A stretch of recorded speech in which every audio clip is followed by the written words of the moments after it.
LinkedIn, and hey, Lemlisters. I have been waiting to say this, G, but yeah, so sorry, I really had to. So today I have the man, the myth, and the growth legend with me, G, who is the founder and CEO of Lempire. Now, G has built an entire empire, including Lemlist, the outbound SaaS platform, which you should find out about if you haven't already. And he grew it from 0 to 20 million in ARR without any funding. So, am I excited? I sure am. Welcome, G, and thank you so much. Thanks a lot for having me, Audrey. Happy to be here. Yeah, so today's chat is a really chill session where I'm just going to ask you a couple of questions that aspiring founders or new founders would like to know, including myself. So I am very glad to have this time with you. But first, I think what would be really interesting to find out is what inspired you to become an entrepreneur? What was your beginning story? Yeah, it's a very good question. I think overall, I worked many different jobs from cleaning places to being like seller in like shops. And eventually what I realized is I wanted to do things the way I wanted to do things. And I felt in most companies, I wouldn't be allowed to really like be myself, be as creative as I wanted. And eventually I just thought, you know what, like, why not doing it myself? And that's how I eventually got started as an entrepreneur. So what was your first side hustle? I know we all have side. I'm gonna try to see it. My first side hustle, I think it was when I was like really like a kid. So I don't come from money. So my parents like didn't have the chance to go to a university, etc. So for me and for them, it was really important that like I study hard at school. Yeah. But very quickly I realized that like I needed money if I wanted to do like stuff. Yeah. And my parents didn't have a lot. So I started by exchanging Pokemon cards, etc. And eventually I started like flipping things a little bit. And I would start making like a bit of money or at least getting different objects that would bring a lot more value to me. And that's like how I started to really enjoy the business side of things. And how do you go from, you know, something that might not have such a high perceived value to really like something that has a lot. So to give you like a simple example, let's say that a bottle of water would cost like, I don't know, like 50 cents or 20 cents, depending on where you buy it.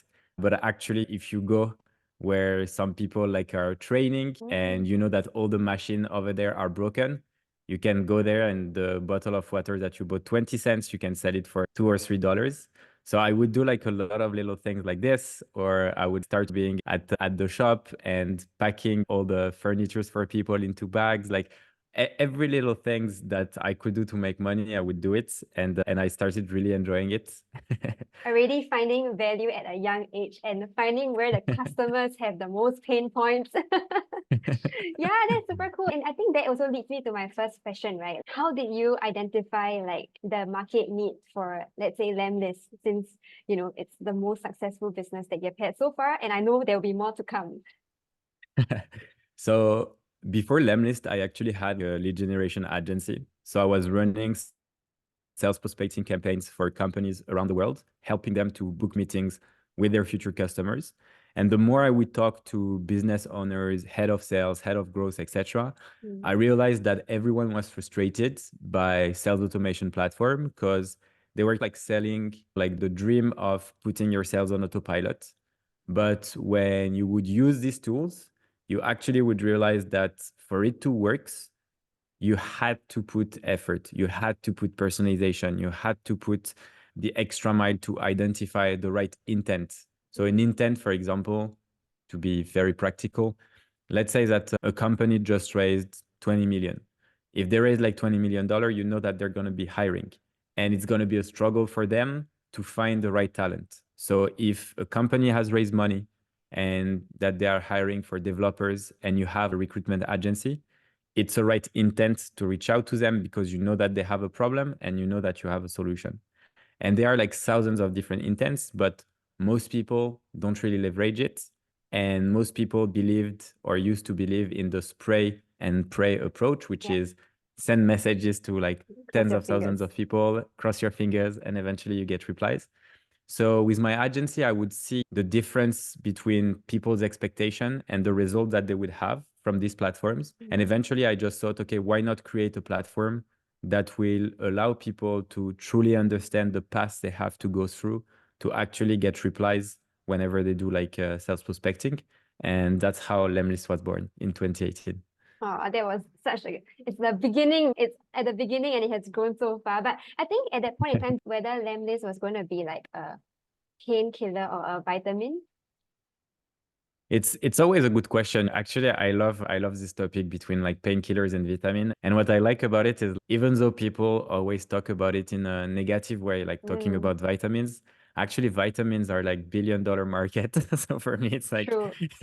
when you see this, but essentially the idea behind this is what you're doing a must have or is it a nice to have? Yeah. And to be honest, like when it comes to every sales related topics, I believe that you're always more in the must have category because anything that can help people increase their revenue is something that they don't want to go away from.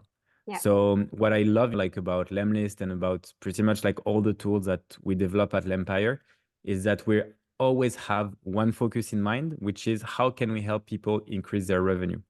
And once you are tied to the revenue, eventually you become like a must-have.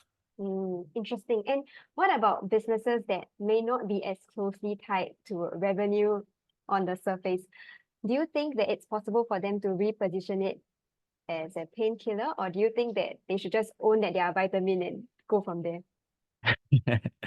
To be honest, I think it really depends. If you have an example, like I could maybe try Okay, to for me, like for example, yeah, tell me. I think interesting because copywriting isn't directly linked to your revenue, right? It's part of the marketing function, but it isn't tied to a KPI. So if let's say I'm selling like an AI automation service or tool, it seems to be a vitamin more than a painkiller at this point in time. So if that's the case, what would you do?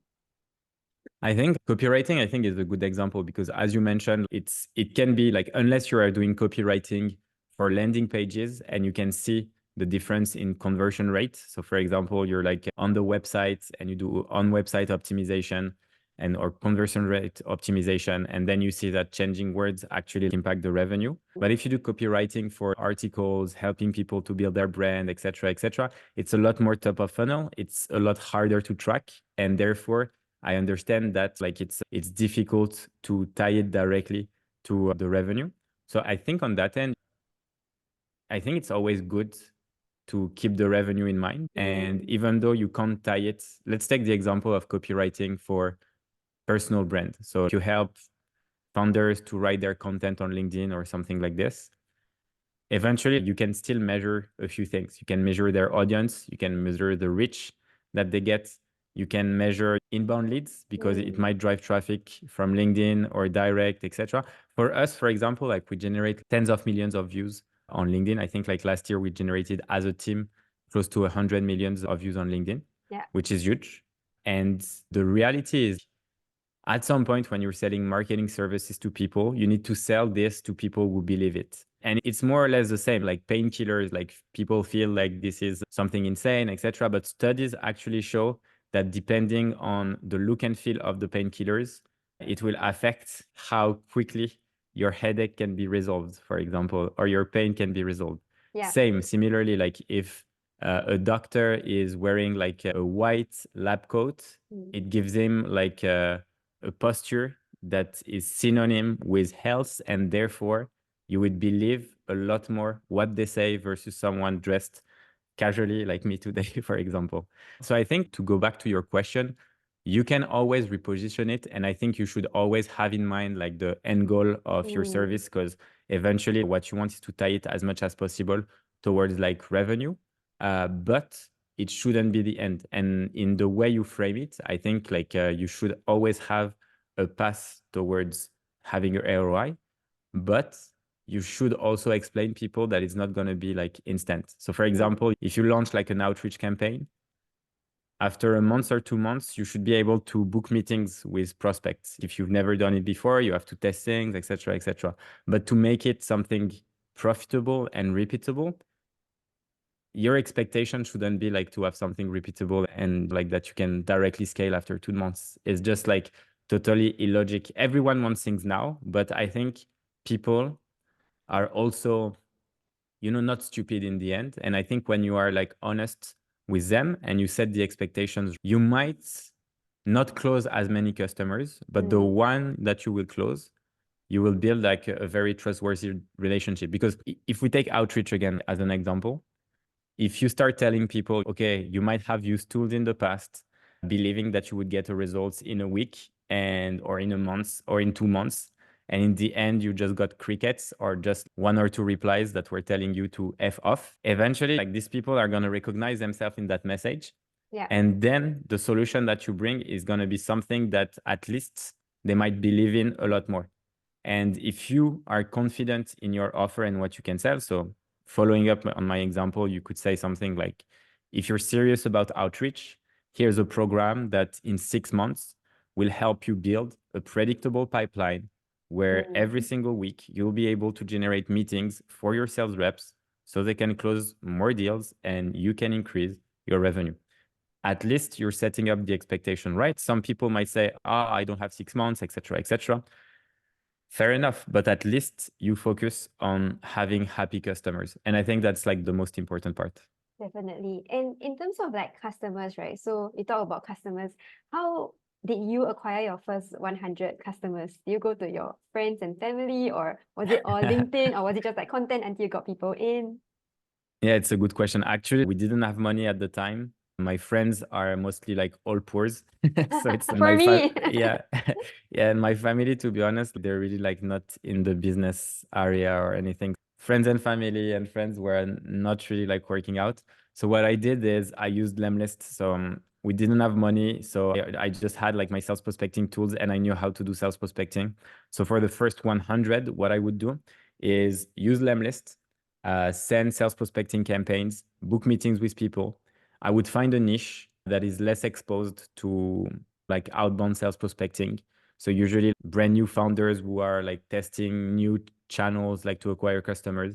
And the selling point was actually pretty easy because when I would reach out to these people and we would hop on calls, they would ask me like, yeah, but I'm not sure that cold outbound works.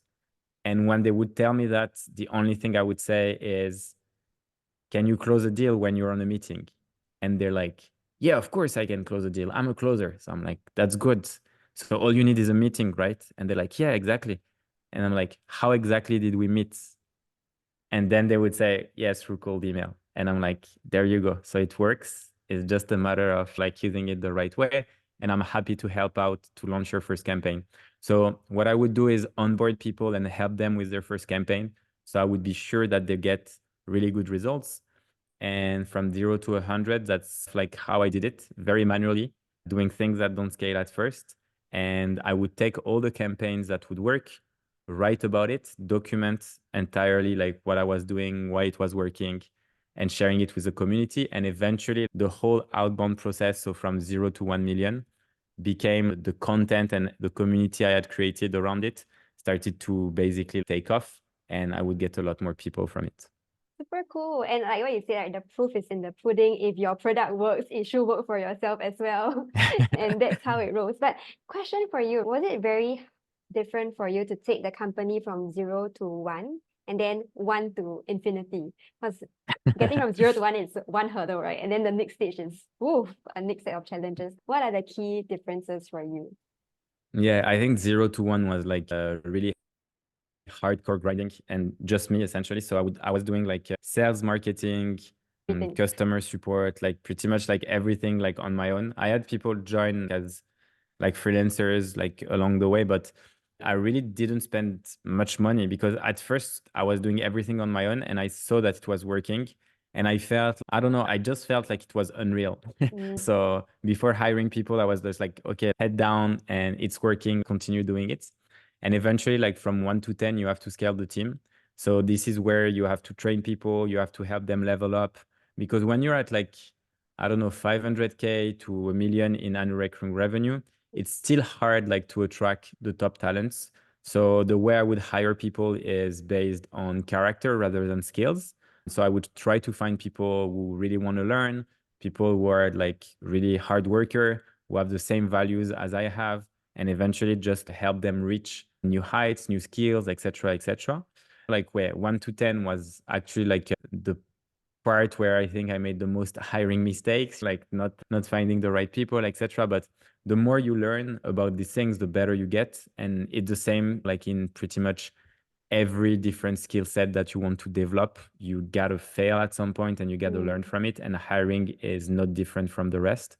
So from that point on, I would say, yeah, 0 to 1 is all about like you as a founder. Do you believe in what you do and can you make the world believe and see the things that you see? 1 to 10, I would say, is really about starting to have processes, hiring the right people, etc. And 10 to like 100 million, then it's, in my opinion, it's more like the team who you hire and the market in itself. Can it expand? Is it like a growing market? How are people reacting? Can you execute the right way to just beat your competitors and keep growing? Yeah, I think that's really insightful, especially for myself, right? Because I'm at 0 to 1 stage. But how do you know that you've reached 1? Like, what was the turning point where, yes, I'm ready for the next step? I think for me, it was just too much. When you're generating enough revenue to hire people and you can't really handle by yourself, I think this is when you start delegating. But I do feel like it's important not to delegate too early, especially if you're a first-time founder. So for me, it was my first SaaS company and I had no real experience in hiring, et cetera, et cetera. Like tomorrow, if I start a company, I would do it totally differently. But if you're a first-time founder and you're just getting started, I think it's important that you face all the shits that can happen in each department. So I would answer like all the messages for the first 18 months on support. And I had people on customer support telling me that they would reach out to the CEO to fire me. I was a CEO. So you see, it's like whenever you see how people treat you, how people, can speak to you, etc., then you understand that customer support is actually like a really tough job. So once you know that and you hire people, you know what they're going through and you're not going to be like just the guy at the top who just like shit on people because do they've never this, done it. yeah. Yeah. And also if you've never done it, I think it's like you lose sight of what's doable and not doable. So I have really high expectations from people, but at least I know why I have the expectations. I only have expectations of people based on the things that I've done myself. If not, I'm pretty like open to learn and understand, but that's it. Yeah. Got it. And you said the thing, right? You would have built your entire business or at least hired differently, right? So what are the top 3 things you have done completely differently if you had to start all over again? So what the things that I would do differently if I had to start all over again? Yes. Top 3 things. To be like, if I have to answer like sincerely, I think I wouldn't change anything because I'm happy where I am right now. And I think like all the mistakes I've done are part of the learning Meant to be. process. Yeah. But if I had to like, if I start tomorrow a business and the things that I would probably do a bit differently, I think it's like at first it took us a bit too much time like to niche down. And I think we were not niche enough, which eventually took us more time to penetrate the market. So that's something I would try to heavily focus on. I think at first I wasn't really keeping in mind the 100 fan type of mindset, which is your first 100 customers need to be like super fans. So I would try to really onboard them and make them successful, etc. But I was really like willing to scale and I needed to pay myself. So for me, it's okay, how can I generate more revenue faster? And sometimes it's hard to find the line. And I think when you're a bit more passionate and patient and you really focus on people's success, eventually like it compounds and it can skyrocket a lot faster. And the third thing is really hire people with, I would say, the doer mentality from the start. Because some people are really good on paper, but eventually you see that they are just strong at communicating. Yeah, everything is on paper. I understand. Everything's on paper, yeah. I think the doing mentality is so important. I realize that there are a lot of times where you can make plans, but if you don't do it, like you just don't know if they will work or not. And no, like you can always have a perfect plan, but you can only see what's missing and all the gaps after you execute, and then you learn, and then you learn fast, feel faster, and then you go again. I think that is a very important kind of mentality in the startup world. But also, like in terms of hiring, how do you, because I always see happy pictures of your team and I'm always very jealous. How do you ensure like you hire good people and you retain good people? Because I think people are a huge part of any organization. Yeah, it's a good question. I think like to hire great people, you just need to do it, like meet with a lot of people. Like it's, I think there's no secret. You only understand what excellent looks like when you have worked with excellent people. And I feel like a lot of time, people who struggle to hire highly talented people are either not as good as they think they are, and therefore they don't attract the right talent, or they haven't met enough people.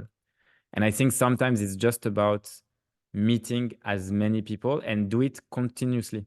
So right now, for example, for pretty much every key role in the company, if someone is leaving, I also know that I still have in my network maybe 10 or 20 people that I would like to work with.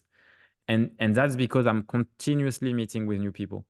And the more you meet, the more you exchange, the more, like you, and then whenever you need to activate it, you don't have to wait for 6 or 12 months, because sometimes that's what it takes. Like in France, for example, if you want to hire someone and they're already like working for a company, they can't leave and the next day be with you. It's like you have like legal contracts, you have some sort of 3 months period.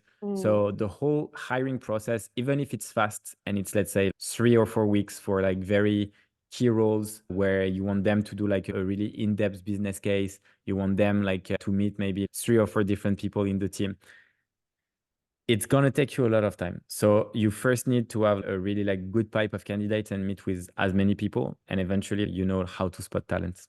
Then how do you retain them? That is also a big question. Yeah, retaining people, I think it's the retention part for me, it's the same as with your customers. It's like setting the expectation. I always try to downsell the company whenever I hire people. Like, That don't way, expect I'm much. sure that, yeah, it's gonna be terrible. No, but it's just, I think a lot of people try to sell too much on the vision, etc. And it's important to sell the vision, but you shouldn't oversell. Because if you oversell and then eventually like people join and they're like super disappointed, it's just gonna be like wrong alignments and people are gonna leave.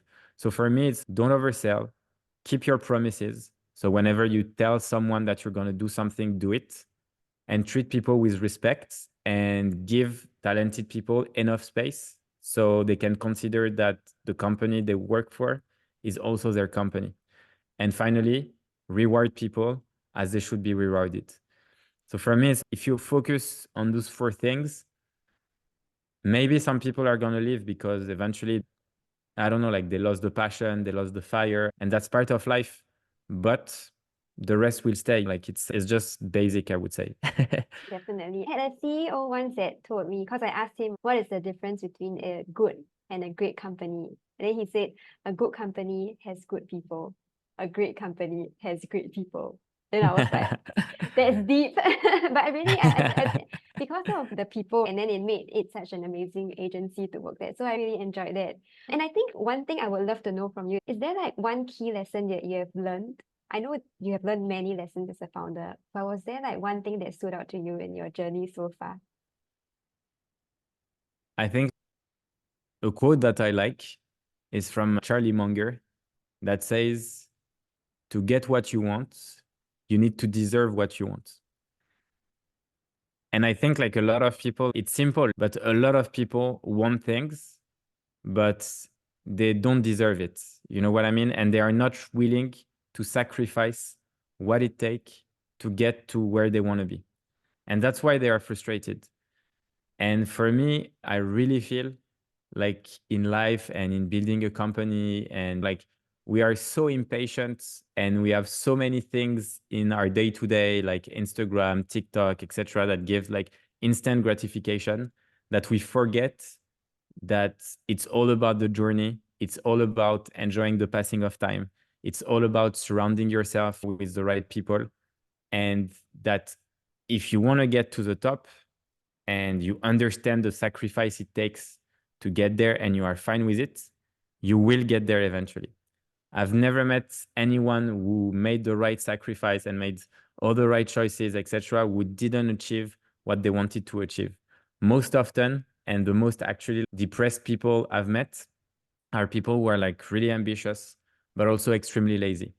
Like they want everything that the world has to offer, but they just want to stay in their couch, don't do the extra mile, do what most people do. And again, if you want to be part of the top 1%, You gotta be ready to do all the things that 99% of people will never, ever do.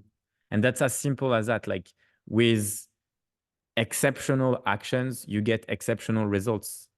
But if you want to do things very basically and you don't want to put yourself outside of your comfort zone, then do not expect exceptional results. And again, like it's not a matter of is there like one thing that is right and is there one thing that is wrong? I think like anyone can choose the life they want to live. Like my parents, for example, they're not ambitious, but it's fine. And I don't say that in a demeaning way or whatever. It's just not how they want to live their life. For them, they were ambitious for their children, so they wanted us to have a good education. But for themselves, it was not really the goal of their life. So they enjoy their life and I enjoy mine, but it's okay to live it in a different way. Yeah, and I think with that, like, thank you for that. I think a lot of people dream, but not many people take action towards that dream. I think taking action is always the first step. So with that, I would like to say thank you so much for your time, G. I really appreciate it and I learned so much. Thank you, Audrey.